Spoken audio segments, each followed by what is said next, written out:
riposte aux procédures unilatérales jordaniennes, la Syrie ferme le point de passage frontalier de Nasib. L'armée arabe syrienne inflige des coups précis aux terroristes dans les environs de plusieurs villes.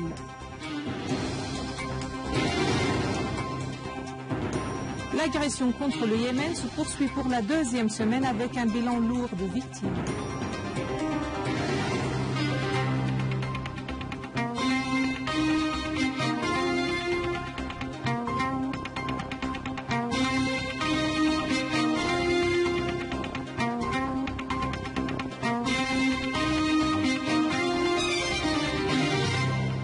Mesdames et messieurs, bon après-midi et merci d'être avec nous.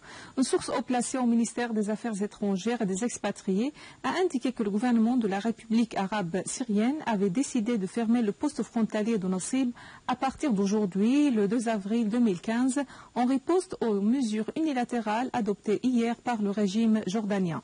La même source a ajouté que le poste frontalier est complètement fermé et que tout passage à travers lequel est illégal.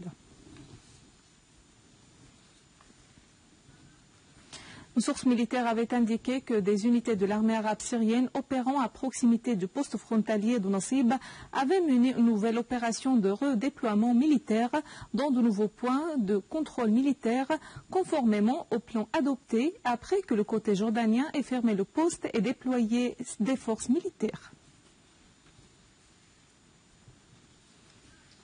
Des unités de l'armée arabe syrienne ont abattu de nombreux terroristes à Da al-Tafas et Sarmad al-Shimmari à l'ouest de Atman, à Daraa et dans sa banlieue.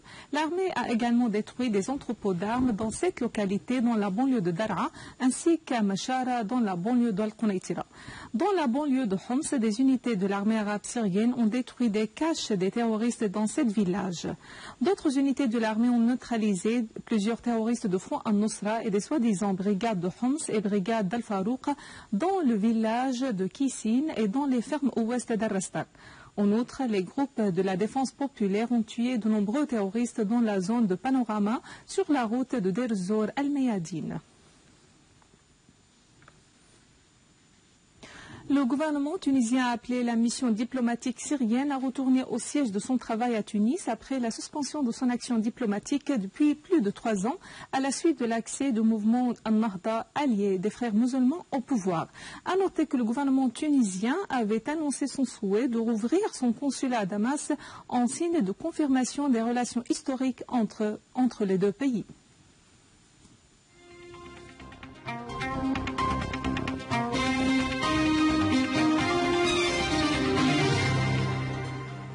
La machine de guerre saoudienne de Golfe poursuit pour la deuxième semaine consécutive l'agression contre plusieurs gouvernorats au Yémen, bombardant des services publics vitaux et faisant des dizaines de victimes parmi les civils. Les avions de combat des Saouds ont mené des raids sur les entrepôts de nourriture à l'ouest de Sanaa, le camp de Mezrek, l'hôpital situé à proximité du camp, et 2 camps appartenant à l'armée yéménite, faisant des dizaines de victimes parmi les civils. En outre, les zones yéménites se situant à proximité des frontières saoudiennes sont bombardés depuis 3 jours. Par ailleurs, les avions de combat des Saouds et de leurs alliés ont interdit à un avion d'aide médicale appartenant au CICR d'accéder au Yémen, dont les hôpitaux souffrent d'un manque en médicaments et en équipements médicaux.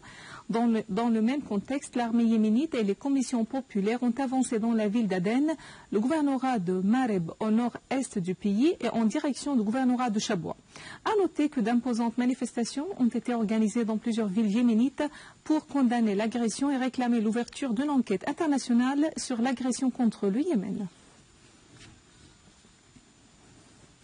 En Irak et dans les développements en cours sur le terrain, les forces irakiennes continuent de libérer de nouvelles zones dans le gouvernorat d'Al-Anbar.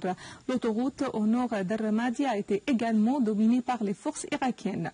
Des accrochages farouches ont éclaté entre les forces irakiennes et les terroristes de Daesh dans le village de Sinjar. Pendant ce temps, le gouvernorat de Saladin a été proclamé libre de Daesh alors que Tikrit a été complètement rétabli par les forces irakiennes après l'éradication de tous les foyers de terrorisme dans la ville. Dans ce même contexte, les forces irakiennes ont éliminé l'un des leaders de Daesh dans le bombardement d'un fief de Daesh à l'ouest de Bagdad. En Palestine occupée, deux Palestiniens ont été atteints par balles des soldats d'occupation israéliens lors d'une perquisition du camp Al-Fari' au nord-est de Naplouse en Cisjordanie. Pendant ce temps, les forces d'occupation israéliennes ont procédé à l'arrestation du membre du conseil législatif Khalid Jarada après avoir perquisitionné sa maison à Ramallah en Cisjordanie. De même, les soldats israéliens ont mené des perquisitions de plusieurs villages à Hébron et procédé à l'arrestation de plusieurs Palestiniens. Par ailleurs, des groupes de colons ont investi la mosquée Al-Aqsa et profané ses esplanades sous la protection des soldats israéliens qui ont empêché les Palestiniens d'y entrer.